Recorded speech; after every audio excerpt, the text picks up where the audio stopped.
ಪ್ರಿಯ ವೀಕ್ಷಕರೆಲ್ಲರಿಗೂ ನಮಸ್ಕಾರ. Online Kannada YouTube ಚಾನಲ್ಗೆ ಸ್ವಾಗತ. ಇವತ್ತಿನ ಈ ಒಂದು ಸಂಚಿಕೆಯಲ್ಲಿ ಯಾವ ಒಂದು ವಿಷಯದ ಬಗ್ಗೆ ತಿಳಿಸ್ಕೊಡ್ತಾ ಇದ್ದೀನಿ ಅಂದರೆ, ಸುಮಾರು ಎಕ್ಸ್ಚೇಂಜಸ್ ಇದೆ, ಕ್ರಿಪ್ಟೋ ಎಕ್ಸ್ಚೇಂಜಸ್ಗಳು. ಉದಾಹರಣೆಗೆ WazirX ಆಗಿರ್ಬೋದು, ಕಾಯಿನ್ ಸ್ವಿಚ್ ಆಗಿರ್ಬೋದು, ಹಾಗೆ ಕಾಯಿನ್ DCX ಆಗಿರ್ಬೋದು, ಬಿನಾನ್ಸ್ ಆಗಿರ್ಬೋದು, ಈ ರೀತಿ ಸಿಕ್ಕಾಪಟ್ಟೆ ಎಕ್ಸ್ಚೇಂಜಸ್ ಇದೆ. ಇವತ್ತು ನಾನು ಸ್ವಲ್ಪ ಕೆಲವೊಂದು ಮೈನ್ ಎಕ್ಸ್ಚೇಂಜ್ಗಳಲ್ಲಿ ಒಂದು ಕ್ರಿಪ್ಟೋ ಕರೆನ್ಸಿಯ ಪ್ರೈಸ್ ಯಾಕೆ ಬೇರೆ ಬೇರೆ ಎಕ್ಸ್ಚೇಂಜ್ಗಳಲ್ಲಿ ಪ್ರೈಸ್ ಡಿಫ್ರೆಂಟ್ ಇರುತ್ತೆ ಎಂಬೊಂದು ವಿಷಯದ ಬಗ್ಗೆ ನಿಮಗೆ ತಿಳಿಸ್ಕೊಡ್ತೀನಿ. ಏನಕ್ಕೆ ಅದು ಕಾರಣ ಏನು ಎಂಬಿತ್ಯಾದಿ ಮಾಹಿತಿಗಳ ಬಗ್ಗೆ ನಿಮಗೆ ತಿಳಿಸ್ಕೊಂಡು ಹೋಗ್ತೀನಿ. ಮತ್ತು ಏನಿದು ಡಿಫ್ರೆಂಟ್ WazirX, ಕಾಯಿನ್ ಸ್ವಿಚ್, ಬಿನಾನ್ಸ್ಗೆ ಏನು ಡಿಫ್ರೆನ್ಸ್ ಇದೆ, ಏನಕ್ಕೆ ಹಿಂಗೆಲ್ಲ ಆಗ್ತಾಯಿದೆ, ಇದರಿಂದ ನಮಗೇನಾದರೂ ಲಾಭ ಮಾಡ್ಕೋಬೋದಾ ಎಂಬಿತ್ಯಾದಿ ವಿಷಯಗಳನ್ನ ನಿಮಗೆ ತಿಳಿಸ್ಕೊಂಡು ಹೋಗ್ತೀನಿ. ಮೊದಲನೇದಾಗಿ ನಾವು WazirXನಲ್ಲಿ ಒಂದು ಬಿಟ್ಕಾಯಿನ್ನ ಪ್ರೈಸ್ ಇವಾಗ ಪ್ರೈಸ್ ನೋಡಿದ್ರೆ 39,51,399.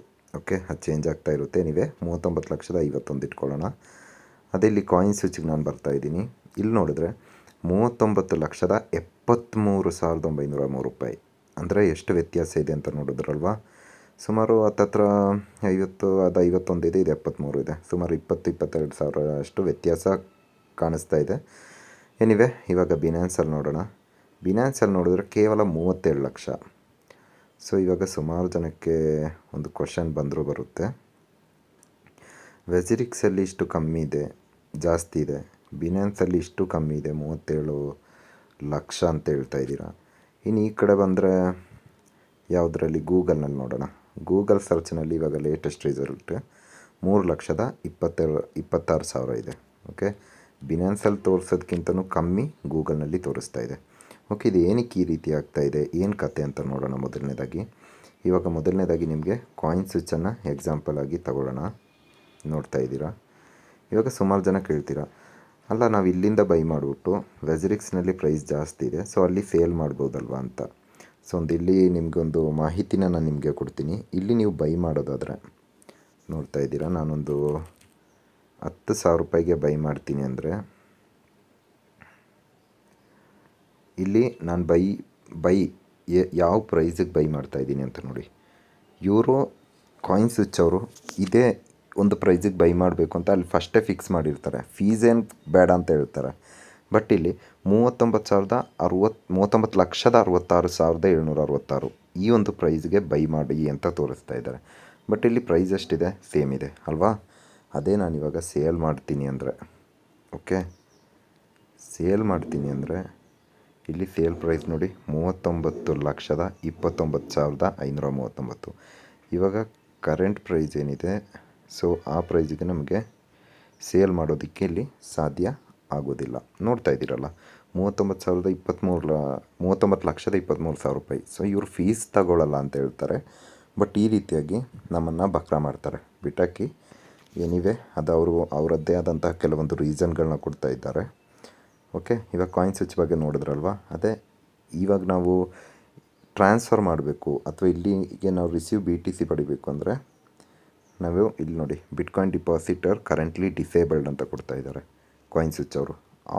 ಎಲ್ಲ ಕರೆನ್ಸಿಗೂ ಅಷ್ಟೇ ವಿತ್ಡ್ರಾಲ್ ಮತ್ತು ಡಿಪಾಸಿಟನ್ನು ಏನಿವರು ಬ್ಲಾಕ್ ಮಾಡಿರುವಂಥದ್ದು.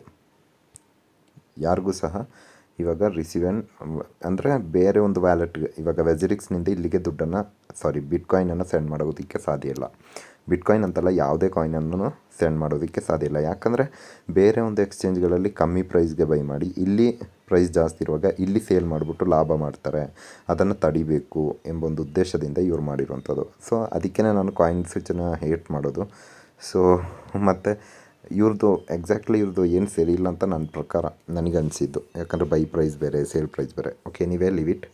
ಬಿಟ್ಕಾಯಿನು 39,68,000 ಐತಲ್ವಾ. ಇನ್ನು WazirXಗೆ ಹೋಗೋಣ. 39,51,000 ಇದೆ. ಇಲ್ಲಿ ನೀವು ಬೈ ಮಾಡ್ತೀರಾ ಅಂದ್ರೂ ಬೈ ಪ್ರೈಸ್ ಬಂದ್ಬಿಟ್ಟು ಸ್ವಲ್ಪ ಕಮ್ಮಿ ತೋರಿಸುತ್ತೆ. ಯಾಕಂದರೆ ಬಿಟ್ಕಾಯಿನ್ ಈ WazirXನಲ್ಲಿ ಸ್ವಲ್ಪ ಗ್ಲಿಚ್ ಇರುವಂಥದ್ದು. ಓಕೆ, ಬಟ್ ಇಲ್ಲಿ 39,46,000 ಕರೆಂಟ್ ಪ್ರೈಸ್ ಇದೆ. ಬಟ್ ಅಲ್ಲಿ ಗ್ರಾಫ್ನಲ್ಲಿ ಮತ್ತು ಅಲ್ಲಿ ಮೇಲೆ ಪ್ರೈಸ್ ಸ್ವಲ್ಪ ಚೇಂಜಸ್ ತೋರಿಸ್ತಾ ಇದೆ. ಎನಿವೆ, ಸೇಲ್ ಪ್ರೈಸ್ ನೋಡೋಣ ಎಷ್ಟಕ್ಕೆ ಅಂತ. ಸೇಲ್ ಪ್ರೈಸ್ ನೋಡಿದ್ರು ಸೇಮೇ ಇದೆ, ಕೆಲವೊಂದು ರೂಪಾಯಿಗಳ ವ್ಯತ್ಯಾಸ ಮಾತ್ರ ಇದೆ. ಸೇಲ್ ಪ್ರೈಸ್ ನೋಡಿದ್ರೆ 39,46,000, ಬೈ ಪ್ರೈಸ್ ನೋಡಿದ್ರೆ 39,40,000. ಆಲ್ಮೋಸ್ಟ್ ಸೇಮ್ ಇರುತ್ತೆ ಇದರಲ್ಲಿ. ಎನಿವೆ, ಇಲ್ಲಿ ಗ್ರಾಫ್ನಲ್ಲಿ ಸ್ವಲ್ಪ ವ್ಯತ್ಯಾಸ ಬರುತ್ತೆ ಮತ್ತು ಇಲ್ಲಿ ಪ್ರೈಸ್ನಲ್ಲಿ ಸ್ವಲ್ಪ ವ್ಯತ್ಯಾಸ ಬರುತ್ತೆ. ಯಾಕಂದರೆ WazirX ಟೀಮ್ ಇನ್ನೂ ಇದನ್ನ ಡೆವಲಪ್ಮೆಂಟ್ ಮಾಡ್ತಾನೇ ಇದ್ದಾರೆ. ಫುಲ್ಲಾಗಿ ಡೆವಲಪ್ಮೆಂಟ್ ಮಾಡಿಲ್ಲ, ಯಾಕಂದರೆ ಇಂಡಿಯನ್ ಕ್ರಿಪ್ಟೋ ಬಿಲ್ ಇನ್ನೂ ಬಂದಿಲ್ಲ. ಸೊ ಅದೆಲ್ಲ ಬರಲಿ ಅಂತ ಅವ್ರು ಕಾಯ್ತಾ ಇದ್ದಾರೆ. ಅದು ಬಂದಮೇಲೆ ಕರೆಕ್ಟಾಗಿ ಒಳ್ಳೆ ಒಂದು ಇಂಪ್ರೂವ್ಮೆಂಟನ್ನು ನಮಗೆ ಈ WazirXನಲ್ಲಿ ಡೆವಲಪ್ಮೆಂಟ್ ಟೀಮ್ ಅವ್ರು ಮಾಡಿ ಮುಗಿಸ್ತಾರೆ. ಎನಿವೆ ಇದರಲ್ಲಿ ನೋಡಿ ಪ್ರೈಸಸ್ ನಮಗೆ ಯಾವ ಪ್ರೈಸಿಗೆ ಬೈ ಮಾಡ್ತೀವೋ ಅದೇ ಪ್ರೈಸ್ ಸೇಮ್ ಕರೆಂಟ್ ಪ್ರೈಸ್ಗೆ ಸೇಮ್ ಬೈ ಆ್ಯಂಡ್ ಸೇಲ್ ಮಾಡ್ಬೋದು. ಬಟ್ ಕಾಯಿನ್ ಸ್ವಿಚ್ಚಲ್ಲಿ ಆ ರೀತಿ ಆಗೋದಿಲ್ಲ. ಇನ್ನು ಬಿನಾನ್ಸಲ್ಲಿ ನೋಡಿದ್ರೆ ಬಿನಾನ್ಸಲ್ಲೂ ಅದೇ ರೀತಿ ಇದರಲ್ಲಿ ಎಕ್ಸಾಕ್ಟ್ಲಿ ನೀವು ಕರೆಂಟ್ ಪ್ರೈಸ್ ಏನಿರುತ್ತೆ ಅದಕ್ಕೇ ಬೈ ಮಾಡ್ಬೋದು, ಕರೆಂಟ್ ಪ್ರೈಸ್ಗೆ ಸೇಲ್ ಮಾಡ್ಬೋದು. ₹1 ಆ ಕಡೆ ಈ ಕಡೆ ಮಿಸ್ ಆಗೋಲ್ಲ.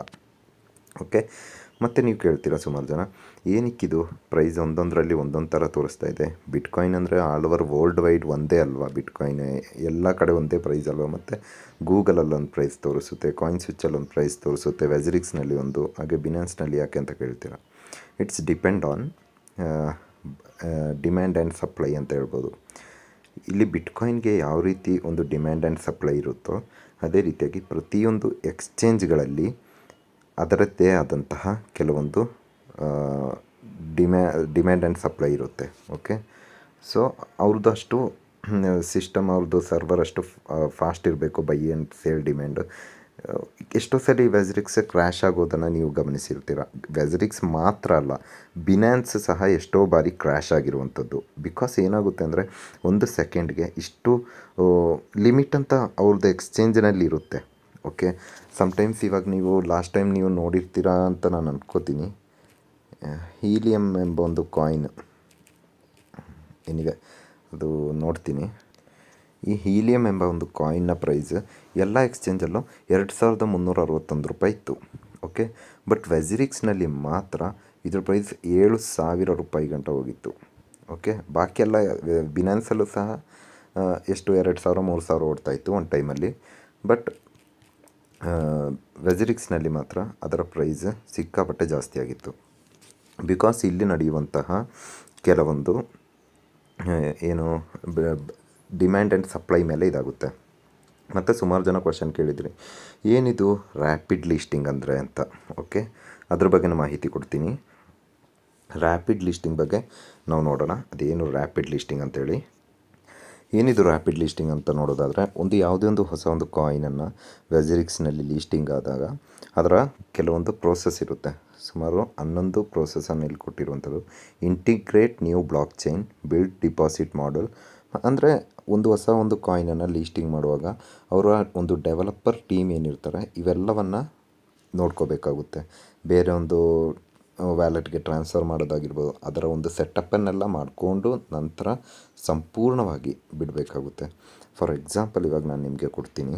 WazirXನಲ್ಲೇ ಕೆಲವು ದಿನಗಳ ಹಿಂದಷ್ಟೇ ಯಾವುದು ಒಂದು ಶಿಬಾ, ಓಕೆ, ಶಿಬಾ ಎನ್ನು ವಿತ್ಡ್ರಾಲ್ ಆ್ಯಂಡ್ ಡಿಪಾಸಿಟ್ ಅವೈಲೈಬಲ್ ಇರಲಿಲ್ಲ.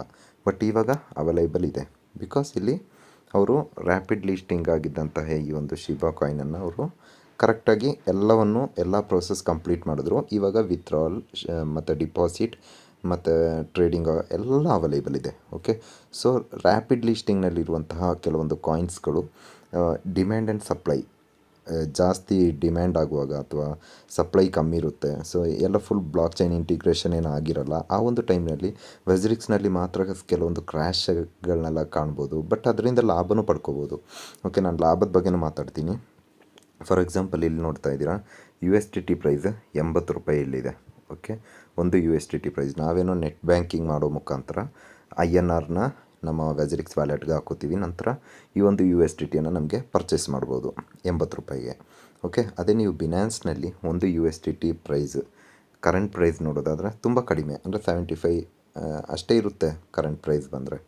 ನೋಡಿದ್ರೆ ನಾವು ಜಸ್ಟ್ P2Pಯಲ್ಲಿ ಹೋಗಿ ನೋಡೋಣ ಏನು ನಡೀತಾ ಇದೆ ಇವಾಗ USDT ಪ್ರೈಸ್ ಅಂತ. ಇಲ್ಲಿ ನಾನು INR ಸೆಲೆಕ್ಟ್ ಮಾಡ್ಕೋತಾ ಇದ್ದೀನಿ. ನೋಡ್ತಾ ಇದ್ದೀರಾ, ಇಲ್ಲಿ ₹80.12 ಈ ಪ್ರೈಸ್ ಇವಾಗ ಇಲ್ಲಿ ನಡೀತಾ ಇರುವಂಥದ್ದು. ಫಸ್ಟಲ್ಲಿದೆ ₹80. ಅಂದರೆ ಸಿಕ್ಕಾಪಟ್ಟೆ. ಸುಮಾರು ಜನ ಏನು ಮಾಡ್ತಾರೆ ಗೊತ್ತಾ, WazirXಯಿಂದ ಇಲ್ಲಿಂದ USDTಯನ್ನು ಬೈ ಮಾಡ್ತಾರೆ. ಬೈ ಮಾಡಿಬಿಟ್ಟು ಅದನ್ನ ಬಿನಾನ್ಸಿಗೆ ಟ್ರಾನ್ಸ್ಫರ್ ಮಾಡಿಬಿಟ್ಟು ಆ ಒಂದು ಫಂಡ್ಸನ್ನು ಇಲ್ಲಿ P2P ಮುಖಾಂತರ ಸೇಲ್ ಮಾಡ್ತಾರೆ. ಇದರಿಂದ ಲಾಭ ಗಳಿಸ್ತಾರೆ. ಬಟ್ ಅದು ತುಂಬ ರಿಸ್ಕಿ, ನನಗೆ ಲಾಸ್ಟ್ ಆಗಿದ್ದು P2Pಲಿ ಆಗಿದ್ದಂಥ ಒಂದು ಇನ್ಸಿಡೆಂಟನ್ನು ನಾನು ಹೇಳಿದ್ದೆ ನಿಮಗೆ. ಓಕೆ, ಸೊ ಯಾವುದೇ ಒಂದು ಕಾಯಿನ್ ಪ್ರೈಸ್ ಇವಾಗ ನಿಮಗೆ ಡಿಫ್ರೆಂಟ್ ಕಾಣಿಸ್ತಾ ಇದೆ ಅಂದರೆ ನಿಮಗೆ ಕೆಲವೊಮ್ಮೆ ಲಾಭ ಗಳಿಸ್ಬೋದು, ಕೆಲವೊಮ್ಮೆ WazirXನಲ್ಲಿ ಪ್ರೈಸ್ ಕಮ್ಮಿ ಇರುತ್ತೆ ಕ್ರ್ಯಾಶ್ ಆದಾಗ ಈ ರೀತಿಯಾದಂಥ ಸಮಯದಲ್ಲಿ. ಆವಾಗ ಆ ಕಾಯಿನನ್ನು ಇಲ್ಲಿ ಪರ್ಚೇಸ್ ಮಾಡಿಕೊಂಡು ಬಿನಾನ್ಸಿಗೆ ಟ್ರಾನ್ಸ್ಫರ್ ಮಾಡಿ, ಬಿನಾನ್ಸಲ್ಲಿ ಪ್ರೈಸ್ ಜಾಸ್ತಿ ಇದ್ದರೆ ಇಲ್ಲಿ ನಮಗೆ ಇಲ್ಲಿ ಸೇಲ್ ಮಾಡ್ಬೋದು. ಈ ರೀತಿ ಮಾಡುವಂತಹ ಜನಗಳು ಸಿಕ್ಕಾಪಟ್ಟೆ ಇದ್ದಾರೆ. ನಾನು ಕೂಡ ಮಾಡಿದ್ದೀನಿ ಎಷ್ಟೋ ಬಾರಿ, ನನಗೆ ಆ ರೀತಿಯಾಗಿಯೂ ಲಾಭ ಸಿಕ್ಕಿದೆ. ಸೊ ಆ ರೀತಿ ಮಾಡ್ಬೋದು. ಬಟ್ ಈ ರೀತಿಯಾಗಿ ಪ್ರೈಸಸ್ ಪ್ರತಿಯೊಂದು ಎಕ್ಸ್ಚೇಂಜ್ನಲ್ಲಿ ಸಪ್ಲೈ ಆ್ಯಂಡ್ ಡಿಮ್ಯಾಂಡ್ ಮೇಲೆ ಏನು ಪ್ರೈಸಸ್ ಚೇಂಜಸ್ ಇರುತ್ತೆ. ಲೈಕ್ ಮತ್ತು ಇನ್ನೊಂದು ವಿಷಯ ಏನು ಅಂದರೆ ಎಷ್ಟೋ ಬಾರಿ WazirX ಕ್ರ್ಯಾಶ್ ಆಗುತ್ತೆ. ಒಂದು ಟೈಮಲ್ಲೆಲ್ಲ ಶಿಬಾ ಕಾಯಿನ್ ಪ್ರೈಸು ₹4 ಆಗಿತ್ತು. ಬಿಕಾಸ್ ಇಲ್ಲಿ ರ್ಯಾಪಿಡ್ ಲಿಸ್ಟಿಂಗ್ ಆಗಿರುತ್ತೆ, ಏನು ಕರೆಕ್ಟಾಗಿ ಇನ್ನು ಡೆವಲಪ್ಮೆಂಟ್ ಸ್ಟೇಜ್ನಲ್ಲಿರುತ್ತೆ. ಆ ಒಂದು ಸಮಯದಲ್ಲಿ ಹೆಚ್ಚಿನ ಒಂದು ಡಿಮ್ಯಾಂಡ್ ಒಂದು ಕಾಯಿನಿಗೆ ಬರ್ತಾ ಇದೆ ಅಂದರೆ ಅದ್ರ ಪ್ರೈಸ್ ಸಿಕ್ಕಾಪಟ್ಟೆ ಹೆಚ್ಚಾಗಿಬಿಡುತ್ತೆ. ಬಿಕಾಸ್ ಇಲ್ಲಿ ಏನು ಬ್ಲಾಕ್ ಚೈನ್ ಇಂಟಿಗ್ರೇಷನ್ ಆಗಿರ್ಬೋದು, ಈ ರೀತಿಯಾದಂಥ ಕೆಲವೊಂದು ಡೆವಲಪ್ಮೆಂಟ್ಸ್ಗಳನ್ನ ಮಾಡಿರಲ್ಲ. ಆ ಒಂದು ಸಮಯದಲ್ಲಿ ಈ ಒಂದು ಎಕ್ಸ್ಚೇಂಜ್ಗಳಲ್ಲಿ ಮಾತ್ರ ಸಿಕ್ಕಾಪಟ್ಟೆ ರೇಟ್ ಬಂದಾಗ ಇಲ್ಲಿ ಏನೇನೋ ನಡೆದೋಗುತ್ತೆ. ಓಕೆ, ಇದಿನ್ನೂ ಡೆವಲಪಿಂಗ್ ಸ್ಟೇಜ್ನಲ್ಲಿರುವಂಥ ಒಂದು ಅಪ್ಲಿಕೇಶನ್ WazirX ಅನ್ನೋದು. ಆಲ್ಮೋಸ್ಟ್ ತುಂಬ ಇಂಪ್ರೂವ್ಮೆಂಟ್ ಮಾಡಿದ್ದಾರೆ ಇತ್ತೀಚೆಗೆ. ಕ್ಯಾಂಡಲ್ ಸ್ಟಿಕ್ ಗ್ರಾಫ್ ಆಗಿರ್ಬೋದು, ಇದರಲ್ಲಿ ಇವಾಗ ನಮಗೆ ಟ್ರೇಡಿಂಗ್ ವ್ಯೂದು ಗ್ರಾಫನ್ನು ಕೊಟ್ಬಿಟ್ಟು ತುಂಬ ಒಂದು ಉಪಯುಕ್ತವಾದಂಥ ಒಂದು ಕೆಲಸವನ್ನು WazirXನವ್ರು ಮಾಡಿರೋದು. ನೆಕ್ಸ್ಟ್ ವೀಡಿಯೋದಲ್ಲಿ ನಾನು ಈ ಕ್ಯಾಂಡಲ್ ಸ್ಟಿಕ್ ಬಗ್ಗೆ ಎಲ್ಲ ತಿಳಿಸ್ಕೊಡ್ತೀನಿ, ಯಾವ ರೀತಿ ಸೆಟ್ ಮಾಡ್ಕೋಬೇಕು, ಯಾವುದು ಫೈನ್ ಅಂತ ಹೇಳ್ಬಿಟ್ಟು. ಎನಿವೆ, ನಿಮಗೆ ಇವತ್ತು ಈ ಒಂದು ವಿಷಯದ ಬಗ್ಗೆ ನನಗೆ ತಿಳಿಸ್ಬೇಕಿತ್ತು. ಸುಮಾರು ಜನ ಕೇಳ್ತಿದ್ರು ಏನಕ್ಕೆ ಒಂದೊಂದು ಎಕ್ಸ್ಚೇಂಜಲ್ಲೂ ಒಂದೊಂದು ರೀತಿಯಾಗಿ ಪ್ರೈಸಸ್ ಡಿಫ್ರೆಂಟ್ ಇರುತ್ತೆ ಅಂತ ಹೇಳ್ಬಿಟ್ಟು. ಡಿಫ್ರೆಂಟ್ ಅಂದರೆ ಪ್ರತಿಯೊಂದು ಎಕ್ಸ್ಚೇಂಜ್ನಲ್ಲೂ ಅದರದ್ದೇ ಆದಂತಹ ಸಪ್ಲೈ ಆ್ಯಂಡ್ ಡಿಮ್ಯಾಂಡ್, ಪೂರೈಕೆ ಮತ್ತು ಏನು ಡಿಮ್ಯಾಂಡ್ ಅಂತ ಹೇಳ್ತಾರೆ ಅದಿರುತ್ತಲ್ವ. ಸೊ ಅದ್ರ ಮುಖಾಂತರ ಪ್ರೈಸಸ್ ಸ್ವಲ್ಪ ಆ ಕಡೆ ಈ ಕಡೆ ಇದ್ದೇ ಇರುತ್ತೆ, ಯಾವ ಎಕ್ಸ್ಚೇಂಜಲ್ಲಿ ನೋಡಿದ್ರೂ ಇರುತ್ತೆ. ಫಾರ್ ಎಕ್ಸಾಂಪಲ್ ಇವಾಗ ನಾನು ಇನ್ನೊಂದು ಎಕ್ಸಾಂಪಲ್ ಕೊಡ್ತೀನಿ, ಕಾಯಿನ್ ಗೆಕೋ. ಓಕೆ, ಈ ಒಂದು ಅಪ್ಲಿಕೇಶನ್ನ ಡೌನ್ಲೋಡ್ ಮಾಡಿದ್ರೆ ನಮಗೆ ಪ್ರತಿಯೊಂದು ಕಾಯಿನ್ ಯಾವ ಎಕ್ಸ್ಚೇಂಜ್ನಲ್ಲಿ ಯಾವ ಪ್ರೈಸಿಗೆ ನಡೀತಾ ಇದೆ ಅಂತಲೂ ನಮ್ಗೆ ಇಲ್ಲಿ ತಿಳ್ಕೊಬೋದು. ಫಾರ್ ಎಕ್ಸಾಂಪಲ್ ಇವಾಗ ನಾನು BTCನ ಸೆಲೆಕ್ಟ್ ಮಾಡ್ಕೊಂಡಿದ್ದೀನಿ. ಯಾವೆಲ್ಲ ಎಕ್ಸ್ಚೇಂಜಲ್ಲಿ ಅವೈಲೇಬಲ್ ಇದೆ ಅಂತ ನೋಡೋದಾದರೆ ಸಿಕ್ಕಾಪಟ್ಟೆ ಎಕ್ಸ್ಚೇಂಜಲ್ಲಿ ಅವೈಲೇಬಲ್ ಇದೆ. ಸೊ ಇಲ್ಲಿ ನಮಗೆ ನೋಡ್ಕೋಬೋದು. ಇಲ್ಲಿ ನೋಡಿ, ಒಂದೊಂದು ಎಕ್ಸ್ಚೇಂಜಲ್ಲೂ ಒಂದೊಂದು ಪ್ರೈಸ್ ಇದೆ. ಇಲ್ಲಿ ಒಂದೊಂದು ಎಕ್ಸ್ಚೇಂಜಲ್ಲಿ ಪ್ರತಿನಿತ್ಯ ಒಂದೊಂದು ಪ್ರೈಸ್ ನಡೀತಾ ಇರುತ್ತೆ. FTXಲ್ಲಿ 47 ಲಕ್ಷ, ಹಾಗೆ FTX US ಅಲ್ಲಿ 34 ಲಕ್ಷ. ಹೀಗೆ ಸಿಕ್ಕಾಪಟ್ಟೆ ಏನೋ ಒಂದು ಡಿಫ್ರೆನ್ಸ್ ಇರುತ್ತೆ. ಓಕೆ, ಇದರಲ್ಲಿ ನಿಮಗೂ ಹಣವನ್ನು ಮಾಡ್ಬೋದು. ಆ ಕಡೆ ಈ ಕಡೆ ವ್ಯಾಲೆಟ್ ಟ್ರಾನ್ಸ್ಫರ್ ಎಲ್ಲ ಮಾಡೋ ಮುಖಾಂತರ ಒಂದು ಕಡಿಮೆ ಪ್ರೈಸ್ ಇರುವಂಥ ಎಕ್ಸ್ಚೇಂಜ್ನಲ್ಲಿ ಬೈ ಮಾಡಿಕೊಂಡು ಪ್ರೈಸಸ್ ಜಾಸ್ತಿ ಇರುವಂತಹ ಒಂದು ಎಕ್ಸ್ಚೇಂಜ್ನಲ್ಲಿ ನೀವು ಸೇಲ್ ಮಾಡಿ ನೀವು ಹಣವನ್ನು ಗಳಿಸ್ಬೋದು. ಅದೇನು ದೊಡ್ಡ ವಿಷಯ ಅಲ್ಲ, ಬಟ್ ಹೆವಿ ರಿಸ್ಕ್. ಮೊದಲು ಸಣ್ಣ ಒಂದು ಅಮೌಂಟನ್ನು ಮಾಡಿ ನೋಡಿ, ಅದು ನೀವೇ ಕಂಡುಹಿಡಿಬೇಕು ಯಾವ್ಯಾವ ಎಕ್ಸ್ಚೇಂಜಲ್ಲಿ ಕಮ್ಮಿ ಇದೆ, ಅದ್ರ ಬಗ್ಗೆ ತಿಳ್ಕೊಂಡು ಬೇಕಾದ್ರೆ ಮಾಡ್ಬೋದು. ಅದೆಲ್ಲ ಮಾಡೋರು ಎಷ್ಟು ಸಿಕ್ಕಾಪಟ್ಟೆ ಜನ ಇದ್ದಾರೆ ಆ ರೀತಿ ಮಾಡೋರು. ಬಟ್ ರಿಸ್ಕ್ ಇರುತ್ತೆ, ಅದರದ್ದೇ ಆದಂಥ ಕೆಲವೊಂದು ರಿಸ್ಕ್ ಇರುತ್ತೆ. ಸೊ ನೀವು ಆ ರಿಸ್ಕನ್ನು ತಗೊಳ್ಳೋದಾದರೆ ನೀವು ಸಹ ಕಂಡುಹಿಡಿದ್ಬಿಟ್ಟು ಮಾಡ್ಬೋದು, ಮಾಡೋದೇನು ದೊಡ್ಡ ವಿಷಯ ಏನಲ್ಲ. ಓಕೆ, ಸೊ ಈ ರೀತಿಯಾಗಿ ಪ್ರತಿಯೊಂದು ಎಕ್ಸ್ಚೇಂಜಲ್ಲೂ ಬೇರೆ ಬೇರೆ ಪ್ರೈಸನ್ನು ತೋರಿಸ್ತಾ ಇರುತ್ತೆ. ಓಕೆ, ಈ ರೀತಿಯಾಗಿ ಪ್ರೈಸಸ್ ಪ್ರತಿಯೊಂದು ಎಕ್ಸ್ಚೇಂಜ್ನಲ್ಲೂ ಬೇರೆ ಬೇರೆ ಪ್ರೈಸಸ್ ಲೀಸ್ಟ್ ಆಗಿರುತ್ತೆ. ಸೊ ಸುಮಾರು ಜನ ಕನ್ಫ್ಯೂಷನ್ ಆಗ್ತಾರೆ ಗೂಗಲಲ್ಲಿ. ಮತ್ತು ಸುಮಾರು ಜನ ಕೇಳಿದರು ಗೂಗಲಲ್ಲಿ ಯಾಕೆ, ಗೂಗಲಲ್ಲಿ ಮಾತ್ರ ಕರೆಕ್ಟ್ ಪ್ರೈಸ್ ತೋರಿಸೋದಂತ. ಈ ಗೂಗಲ್ನಲ್ಲಿರುವಂಥ ಈ ಇಂಡೆಕ್ಸ್ ಇದೆ ಅಲ್ವಾ, ಈ ಒಂದು ಪ್ರೈಸ್ ಇದೆ ಅಲ್ವಾ ಇಲ್ಲಿ ತೋರಿಸ್ತಾ ಇರೋದು, ಈ ಒಂದು ಪ್ರೈಸ್ ಸಹ ಬೇರೆ ಒಂದು ಎಕ್ಸ್ಚೇಂಜನ್ನು ಅವಲಂಬಿಸಿಕೊಂಡು ತೋರಿಸ್ತಾ ಇರುವಂಥ ಒಂದು ಪ್ರೈಸ್ ಇದು. ಗೂಗಲ್ನವರ ಸ್ವಂತ ಎಕ್ಸ್ಚೇಂಜ್ ಏನಿಲ್ಲ, ಕ್ರಿಪ್ಟೋ ಎಕ್ಸ್ಚೇಂಜ್. ಓಕೆ, ಇವರು ಬೇರೆ ಒಂದು ಥರ್ಡ್ ಪಾರ್ಟಿ ಎಕ್ಸ್ಚೇಂಜ್ಗಳ ಮೂಲಕ ಡೇಟಾವನ್ನು ಸಂಗ್ರಹಿಸಿ ಆ ಒಂದು ಇಂಡೆಕ್ಸನ್ನು ಇಲ್ಲಿ ನಮಗೆ ತೋರಿಸ್ತಾರೆ. ಸೊ ಎನಿವೆ, ಈ ರೀತಿಯಾಗಿರುತ್ತೆ. ಬೇರೆ ಬೇರೆ ಒಂದು ಎಕ್ಸ್ಚೇಂಜ್ನಲ್ಲಿ ಪ್ರೈಸ್ ಡಿಫ್ರೆಂಟ್ ಇರೋದಕ್ಕೆ ಕಾರಣ ಅಂತ ಹೇಳ್ತಾ ನಿಮ್ಗೆ ಅರ್ಥ ಆಗಿದೆ ಅಂತ ಅಂದ್ಕೊಂಡಿದ್ದೀನಿ. ಈ ವಿಡಿಯೋನ ಇಲ್ಲೇ ಮುಗಿಸ್ತಾ ಇದ್ದೀನಿ. Thanks for watching. ಮುಂದಿನ ದಿನಗಳಲ್ಲಿ ಈ ಕ್ರಿಪ್ಟೋ ಕರೆನ್ಸಿ ಬಗ್ಗೆ ಇನ್ನೂ ಬೇರೆ ಬೇರೆ ವಿಷಯಗಳ ಬಗ್ಗೆ, ಈ ರೀತಿಯಾದಂತಹ ಬೇಸಿಕ್ ವಿಷಯಗಳ ಬಗ್ಗೆ ತಿಳಿಸ್ಕೊಂಡು ಬರ್ತಾಯಿದ್ದೀನಿ. ಯಾಕಂದರೆ ಎಲ್ಲರೂ ಪರ್ಫೆಕ್ಟ್ ಅಲ್ಲ ಈ ಒಂದು ಫೀಲ್ಡ್ನಲ್ಲಿ. ಎಷ್ಟೋ ಜನಕ್ಕೆ ಬೇಸಿಕ್ ಮಾಹಿತಿ ಗೊತ್ತಿರಲ್ಲ. ನಾನು ಸಹ ಇದೆಲ್ಲ ಕಲ್ತ್ಕೊಂಡೇ ಬಂದಿರೋದು. ಸೊ ನನಗೊತ್ತು ನಾನು ಯಾವ ಸ್ಟೇಜಲ್ಲಿದ್ದೆ, ಮತ್ತು ಸುಮಾರು ಜನ ಯಾವ ಸ್ಟೇಜಲ್ಲಿ ಇನ್ನೂ ಇದ್ದೀರಾ. ಸೊ ಅಂಥವ್ರಿಗೂ ಹೆಲ್ಪ್ ಆಗಬೇಕು ಅಂತೇಳಿ ನಾನು ಈ ರೀತಿಯಾದಂಥ ಬೇಸಿಕ್ ವೀಡಿಯೋಗಳನ್ನ ಮಾಡ್ಕೊಂಡು ಬರ್ತಾಯಿದ್ದೀನಿ. ಮುಂದಿನ ದಿನಗಳಲ್ಲಿ ಹೋಗ್ತಾ ಇರುವಂತೆ ಒಂದೊಂದು ಇಂಪ್ರೂವ್ಮೆಂಟ್ ನಾನು ಅದ್ರ ಬಗ್ಗೆ ವೀಡಿಯೋಗಳನ್ನೆಲ್ಲ ಮಾಡ್ತೀನಿ. ಲೈಕ್ ಫ್ಯೂಚರ್ ಟ್ರೇಡಿಂಗ್ ಆಗಿರ್ಬೋದು, ಬಿನಾನ್ಸ್ ಫ್ಯೂಚರ್ ಟ್ರೇಡಿಂಗ್ ಬಗ್ಗೆ ಸುಮಾರು ಜನ ಕೇಳ್ತಾ ಇದ್ದೀರಾ. ಬಟ್ ಅದು ತುಂಬ ರಿಸ್ಕಿ ಆಗಿರೋದ್ರಿಂದ ನಾನು ಯಾರಿಗೂ ಇನ್ನೂ ಅದ್ರ ಬಗ್ಗೆ ವೀಡಿಯೋನ ಮಾಡೋಕ್ಕೆ ಹೋಗಲಿಲ್ಲ.